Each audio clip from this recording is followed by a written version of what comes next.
Lucinta Luna pamer tunangan bulenya tertidur di pangkuan, ngaku kecapean. Artis Lucinta Luna pamer video tunangan bulenya tengah tertidur di pangkuannya baru-baru ini. Lucinta Luna mengatakan bahwa tunangan bulenya itu terlihat capek seusai mereka bulan madu di Nusa Penida, Bali. Postingan Lucinta Luna memangku tunangan bulenya tersebut langsung jadi sorotan netizen. Selebgram sensasional ini lagi-lagi memposting kemesraan bareng tunangan bulenya bernama Alan. Di video itu, Lucinta juga menyorot Alan yang tengah memejamkan mata dan berada di pangkuannya. Dirinya pun curhat juga merasa lelah, bukan hanya calon suaminya saja yang lelah. Sebelumnya Lucinta Luna dan tunangan bulenya yang disapa Alan ingin punya anak.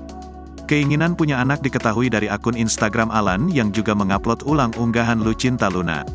Nampaknya Alan sepakat dengan Lucinta Luna yang ingin memiliki anak perempuan dan laki-laki. Dalam unggahannya, Lucinta Luna dan tunangannya itu memamerkan foto seorang gadis cilik berparas cantik dan bule. Gadis tersebut memiliki mata berwarna hijau dan berambut pirang. Tak hanya itu, Alan juga membagikan ulang postingan Lucinta Luna di Instagram yang menampilkan prediksi wajah anak laki-laki mereka kelak. Sama seperti sebelumnya, penampilan wajah dari calon anak Lucinta Luna dengan sang tunangan itu hadir dengan paras bule berambut pirang.